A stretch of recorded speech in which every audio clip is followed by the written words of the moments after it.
silakan duduk. Kita akan mendengarkan firman Tuhan. Sebelumnya marilah kita berdoa.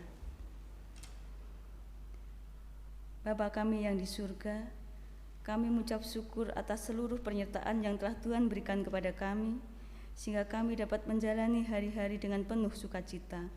Sehingga pada sore hari ini ya Tuhan, kami bisa berkumpul untuk beribadah kepada Tuhan. Kini tiba saatnya kami akan mendengarkan firman Tuhan. Biarlah firman yang akan kami dengar dapat bekerja sesuai dengan kehendak Tuhan, menjadi petunjuk dan penolong bagi kami dalam menjalani kehidupan.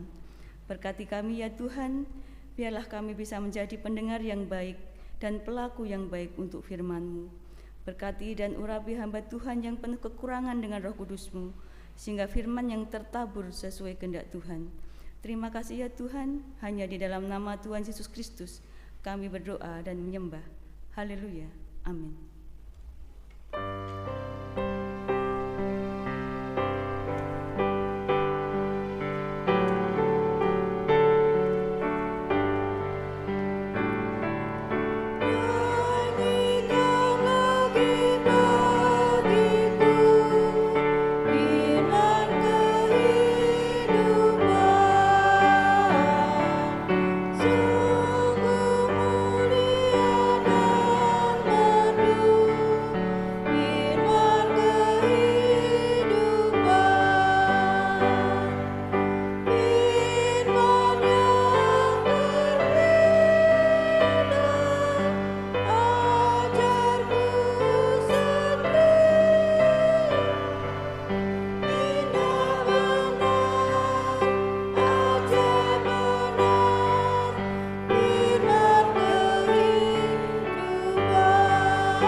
Daftar bacaan hari ini, bacaan pertama Imamat 19 ayat 1 sampai dengan 5, dilanjutkan ayat 17 sampai dengan 18.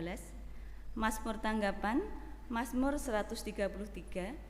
Bacaan kedua Galatia 5 ayat 13 sampai dengan 15.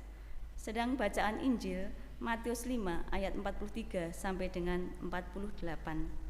Pada sore hari ini kita tidak akan membaca semua bacaan, hanya akan membaca bacaan kedua Galatia 5 ayat 13 sampai 15, dilanjutkan dengan bacaan Injil Matius 5 ayat 43 sampai dengan 48. Mari Bapak Ibu kita buka Alkitab kita. Saya akan membacakan untuk Bapak dan Ibu Saudara. Galatia 5 ayat 13 sampai dengan 15. Saudara-saudara, memang kamu telah dipanggil untuk merdeka, tetapi janganlah kamu mempergunakan kemerdekaan itu sebagai kesempatan untuk kehidupan dalam dosa, melainkan layanilah seorang akan yang lain oleh kasih. Sebab seluruh hukum Taurat tercakup dalam satu firman ini, yaitu kasihilah sesamamu manusia seperti dirimu sendiri. Tetapi jikalau kamu saling menggigit dan saling menelan, awaslah supaya jangan kamu saling membinasakan. Dilanjutkan dengan Matius 5 ayat 43 sampai dengan 48. Kamu telah mendengar firman, kasihilah sesamamu manusia dan bencilah musuhmu. Tetapi aku berkata kepadamu, kasihilah musuhmu dan berdoalah bagi mereka yang menganiaya kamu. Karena dengan demikianlah kamu menjadi anak-anak Bapamu yang di surga, yang menerbitkan matahari bagi orang yang jahat dan orang yang baik, dan yang menurunkan hujan bagi orang benar dan orang yang tidak benar. Apabila kamu mengasihi orang yang mengasihi kamu, apakah upahmu? Bukankah pemungut cukai juga berbuat demikian? Dan apabila kamu hanya memberi salam kepada saudara-saudaramu saja, apakah lebihnya daripada perbuatan orang lain? Bukankah orang yang tidak mengenal Allah pun berbuat demikian? Karena itu, haruslah kamu sempurna, sama seperti Bapamu yang di surga adalah sempurna. Demikianlah firman Tuhan. Yang berbahagia adalah mereka yang mendengarkan firman Tuhan dan yang memelihara di dalam kehidupannya. Haleluya.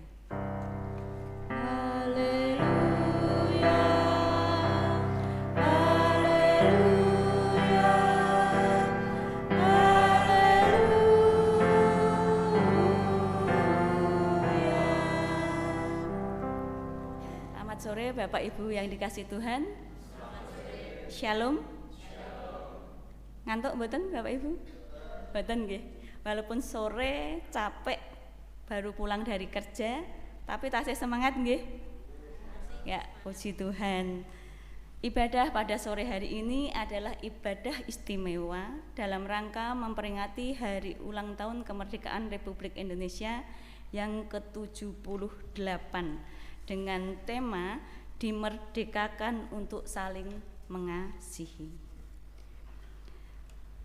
Hari ini adalah hari yang istimewa bagi seluruh bangsa Indonesia karena berkat rahmat Allah dan perjuangan seluruh rakyat Indonesia pada tanggal 17 Agustus tahun 1945 bangsa Indonesia bisa menyatakan kemerdekaannya dan kita bisa menikmati sampai hari ini kurang lebih selama 78 tahun.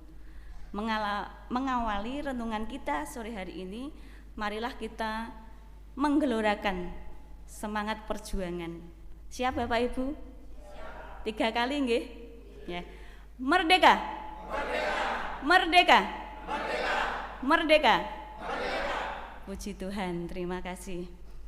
Bapak Ibu dan Saudara yang dikasihi Tuhan, merdeka yang kita peringati hari ini adalah merdeka bebas dari penjajahan. Tetapi sebenarnya apakah kemerdekaan bagi orang Kristen? Merdeka menurut Kamus Besar Bahasa Indonesia artinya bebas, tidak terikat. Bebas seringkali disalahartikan oleh sebagian orang. Orang merasa karena bebas, merasa berhak untuk berkata apapun tentang apapun dimanapun. Orang merasa berhak melakukan apa saja tanpa mempedulikan orang lain. Semboyan yang penting tidak merugikan orang lain menjadi mantra yang membenarkan setiap tindakan. Ada 2 fenomena yang terkait kemerdekaan atau kebebasan ini di era sekarang. Yang pertama adalah ada orang yang menganggap kemerdekaan adalah kesempatan untuk hidup sebebas-bebasnya.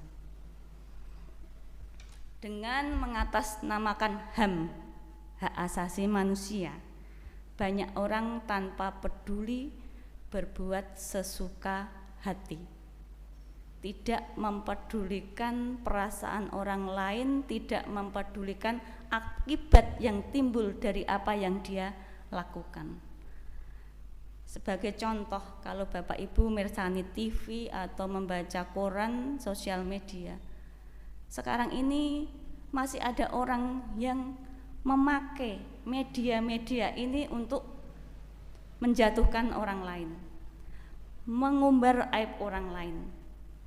Kalau aib itu sudah ada kebenarannya, tidak begitu masalah. Tetapi kadang yang disampaikan adalah hal-hal yang belum tentu kebenarannya, karena mereka merasa bebas berkata-kata, sehingga mereka dengan enaknya melakukan hal itu. Yang kedua, ada orang yang sudah dimerdekakan tetapi ingin kembali hidup di dalam sebagai orang-orang yang dihamba, yang dijajah. Contoh, banyak orang yang saat ini secara ekonomi mampu, tetapi dengan tidak malu memiskinkan diri agar bisa mendapat bantuan dari pemerintah. Sebenarnya mereka sudah merdeka secara ekonomi, tetapi karena pengen mendapatkan bantuan mereka memiskinkan diri. Itu tandanya apa Bapak Ibu? Mereka belum menyadari kemerdekaan yang mereka nikmati. Mereka masih ingin hidup dalam era penjajahan. Mengapa hal itu terjadi di era sekarang ini? Ada sebuah ilustrasi. Ada seekor macan sirkus yang dipelihara oleh pemain sirkus sejak dari kecil. Dididik, dilatih sebagai pemain sirkus dan diberi makan setiap hari dengan daging cincang. Pada suatu hari, pemilik merasa bahwa ternyata aku selama ini tuh menyiksa macan itu. Seharusnya macan itu bisa hidup bebas di alam terbuka, tetapi karena dijadikan pemain sirkus, akhirnya macan itu dikungkung. Pada suatu hari, pemilik sirkus membawa macan itu ke hutan dan melepaskannya. Pemilik sirkus merasa bahwa dia telah membebaskan macan itu dari kekangan dan penyisaannya. Tetapi Bapak Ibu tahu apa yang terjadi? Macan ini hampir mati kelaparan. Karena apa? Memang dia menjadi macan yang kuat, pemberani karena dilatih untuk main sirkus, tetapi dia tidak punya insting untuk berburu, tidak punya kemampuan untuk mencari makan untuk dirinya sendiri, karena selama ini dia dikasih makan oleh tuannya, pemiliknya. Itulah bisa diartikan bahwa kemerdekaan belum tentu berarti bagi orang yang belum siap. Jangan-jangan kita pun demikian. Kita seperti macan sirkus, sudah diberi oleh Tuhan kemerdekaan. Kita dibebaskan dari belenggu dosa karena kematian Tuhan Yesus di kayu salib. Tetapi ternyata kita tidak siap. Kita bingung, setelah saya merdeka, apa yang harus saya lakukan? Masih tetap hidup sebagai orang-orang yang terbelenggu di dalam dosa. Mungkin itu terjadi di antara kita. Bapak, Ibu, dan Saudara yang dikasihi Tuhan, sebagai orang yang merdeka, seharusnya kita tidak demikian. Tetapi kita harus berani jujur. Kita harus berani mengakui bahwa kita mengatakan bahwa kita sudah bebas dari belenggu dosa karena pengorbanan Tuhan Yesus di kayu salib. Tetapi pada kenyataannya kita masih nyaman menjadi hamba dosa. Kita masih lebih memilih hidup di dalam kedagingan kita. Itu masih banyak terjadi di antara kita. Artinya bahwa kemerdekaan yang Tuhan berikan belum kita respon dengan sebaik-baiknya. Kita belum siap menerima kemerdekaan itu. Bapak, Ibu, dan Saudara yang dikasihi Tuhan, dalam bacaan kita yang kedua, Galatia 5 ayat 13 sampai 15, diceritakan bahwa dalam kehidupan jemaat mula-mula mereka juga salah mengartikan kemerdekaan Kristen.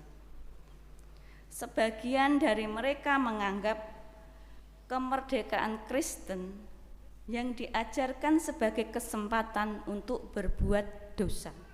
Sebagian lagi jatuh dalam ajakan para Yudais untuk kembali melakukan hukum Taurat secara ketat, terutama tentang sunat. Padahal tidak demikian, Bapak Ibu. Kemerdekaan Kristen bukan saja berarti kita bebas dari dosa, tetapi juga merdeka untuk mengasihi sesama, memerdekakan sesama yang masih terbelenggu di dalam dosa. Paulus menegaskan bahwa kemerdekaan yang kita miliki adalah anugerah Tuhan. Hanya mereka yang hidup di dalam iman yang dibenarkan dan dianggap orang-orang merdeka. Dan sebagai orang yang sudah dimerdekakan, kita diajak untuk memberikan respon yang baik. Jadi tidak hanya kita menerima kemerdekaan, tetapi kita masih hidup di dalam dosa. Tetapi kita harus merespon kemerdekaan itu dengan baik. Di dalam ayat ke-13b, Galatia 5 ayat 13b, firman Tuhan mengatakan, tetapi janganlah kamu mempergunakan kemerdekaan itu sebagai kesempatan hidup dalam dosa. Jadi kemerdekaan yang Tuhan berikan jangan dianggap sebagai kebebasan yang sebebas-bebasnya, kesempatan untuk kita bebas melakukan dosa. Firman Tuhan ini muncul karena jemaat mula-mula itu menganggap bahwa kesalehan sama sekali tidak penting, tidak diperhitungkan oleh Allah. Maka mereka memahami bahwa kebebasan yang diberikan tersebut adalah kesempatan untuk hidup di dalam dosa. Itu yang pertama. Kemudian yang kedua, ayat 13c sampai dengan 14 mengatakan, melainkan layanilah seorang akan yang lain oleh kasih, sebab seluruh hukum Taurat tercakup dalam satu firman ini, yaitu kasihilah sesama manusia seperti dirimu sendiri. Di sini jelas Bapak Ibu, merdeka itu tidak cukup hanya menjauhi dosa, namun juga diperintahkan untuk melakukan sesuatu. Jangan menjadi pasif, melainkan menebar kebaikan, yaitu melayani sesama. Yang kedua, melayani sesama. Kemudian yang ketiga, ayat 15 dikatakan, tetapi jikalau kamu saling menggigit dan saling menelan, awaslah supaya jangan kamu saling membinasakan. Kata awas itu adalah kata peringatan. Peringatan ini muncul karena sebagian jemaat Galatia tidak bisa hidup damai dengan sesamanya. Mereka gila hormat, saling menantang dan suka mendengki. Bahkan mereka merasa diri lebih baik daripada orang lain. Nah, orang yang merdeka tidak seperti ini. Orang yang merdeka hidup rukun dengan orang lain. Bapak, Ibu, dan saudara yang dikasihi Tuhan, jadi seharusnya setiap orang yang telah dimerdekakan hendaklah hidupnya melayani sesama di dalam kasih. Kemerdekaan yang Tuhan berikan bukan kesempatan untuk berbuat dosa, namun kesempatan untuk melayani dan mengasihi sesama, mulai dari orang-orang di sekeliling kita menjangkau lebih jauh sampai orang-orang yang belum mengenal Kristus, mulai dari orang-orang yang mengasihi kita sampai dengan orang-orang yang tidak mengasihi kita, bahkan yang jahat kepada kita. Ini ditekankan oleh Tuhan Yesus melalui bacaan Injil Matius 5 ayat 44. Tetapi aku berkata kepadamu, kasihilah musuhmu dan berdoalah bagi mereka yang menganiaya kamu. Jadi yang dimaksud sesama manusia berarti adalah semua manusia, tidak peduli siapa dan bagaimana relasi orang itu kepada kita. Dengan pemikiran ini, musuh juga dalam kategori sesama manusia. Jadi kita juga harus mengasihi musuh kita. Dan di mata Tuhan, kasih itu tidak hanya di dalam hati, tidak hanya karena perasaan, tetapi adalah tindakan. Jadi kasih melayani sesama itu harus konkret, ada bukti nyata. Di dalam Matius 5 ayat ke-44b, di situ diperintahkan salah satu bukti konkret dari kasih adalah mendoakan orang yang menganiaya kamu. Kemudian di ayat yang ke-45, bukti konkret dari kasih adalah kita itu berbuat baik, baik kepada orang yang baik maupun kepada orang yang tidak baik.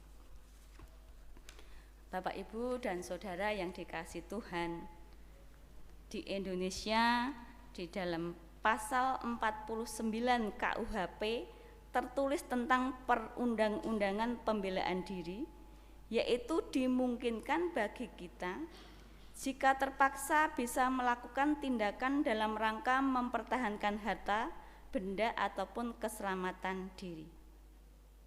Secara harafiah, hal ini bisa diartikan bahwa kita diperbolehkan menyakiti orang lain asalkan karena untuk pembelaan diri. Dalam rangka mempertahankan keselamatan kita, kita pun boleh menyerang balik orang yang menyerang kita. Tentu saja ini logika yang lebih banyak dihayati dan diamini oleh kebanyakan orang. Ketika disakiti pasti kita juga ingin menyakiti. Ketika kita dikecewakan, kita pun juga inginnya mengecewakan. Jika kita dilukai, kita pun ingin melukai. Namun firman Tuhan di dalam Matius 5 ayat 43 sampai 48 mengajak kita untuk mampu mengambil sikap lebih dari standar yang diberlakukan oleh dunia. Melalui khotbahnya di bukit, Tuhan Yesus tidak serta-merta menuntut kita menjadi manusia yang pasif. Pas saat kita dianiaya, kemudian kita memaksa diri untuk tersenyum, memberikan pengampunan. Tidak seperti itu yang dimaksud oleh Tuhan. Tetapi Tuhan hendak menyadarkan kepada kita, yang pertama adalah mengikut standar Tuhan itu memang sulit. Jauh lebih sulit dari standar manusia. Karena apa, Bapak Ibu? Hukum Allah itu berbeda dengan KUHP. Hukum Allah mengedepankan nilai-nilai kemanusiaan dan ketaatan manusia kepada Tuhan. Kemudian yang kedua, peraturan ada untuk manusia, bukan manusia ada untuk peraturan. Jadi jangan sampai kehidupan kita dikekang oleh peraturan dan rela mengabaikan kemanusiaan. Yang ketiga, ada kebebasan yang mengikat untuk hidup di dalam Tuhan. Di satu sisi bahwa peraturan Tuhan itu sangat bersifat fleksibel. Tapi di sisi lain, apabila kita menyadari, menghayatinya dengan sungguh apa yang disampaikan oleh Tuhan, kita perlu belajar menjadi orang yang bijaksana. Peraturan Tuhan itu kelihatan fleksibel, tetapi tadi mengikat. Kita harus bijaksana dalam kita mentaati peraturan Tuhan. Tidak melakukan hal-hal yang gegabah, buru-buru, tetapi mengedepankan kehendak Tuhan di dalam kehidupan kita. Bapak, Ibu, dan Saudara yang dikasihi Tuhan, dari firman Tuhan sore ini kita diajak. Yang pertama, menyadari bahwa kita itu hadir di dunia ini diberikan tugas untuk menghadirkan damai sejahtera. Jadi kita harus sadar, kita harus berani tidak mengkotak-kotakkan manusia. Kalau kita memahami bahwa semua manusia sama, baik itu orang yang mengasihi kita maupun orang yang memusuhi kita, kita akan bisa berjuang untuk mengasihi orang lain. Tetapi kalau kita sudah merasa bahwa kita lebih baik, lebih benar dari orang lain, ya susah untuk mengasihi orang lain. Jangan sampai kehadiran kita tidak bermakna bagi orang lain. Kemudian yang kedua, mari kita menguji diri. Benarkah kita sudah merdeka? Mari kita teliti, masihkah ada belenggu masa lalu di dalam hati kita? Masihkah kita terkekang oleh kepahitan hidup? Masihkah kita terkekang untuk tidak bisa menerima kita apa adanya? Masihkah kita terjerat dengan kebiasaan-kebiasaan lama kita yang belum menurut kehendak Tuhan? Kalau itu masih Bapak Ibu, mari kita bawa di dalam doa setiap hari, setiap saat.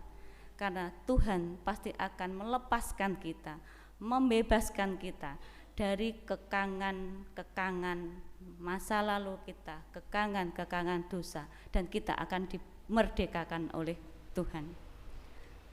Kemudian yang ketiga, saat kita sudah bisa melewati proses itu, kita sudah bisa merdeka, kita pun akan bisa membantu, mendampingi sesama kita, orang-orang di sekeliling kita yang masih terbelenggu untuk bisa juga lepas dari belenggu dosa seperti kita. Dan akhirnya kita akan bisa menjadi agen pembebasan. Tuhan Yesus memberkati. Amin. Saat teduh bagi kita.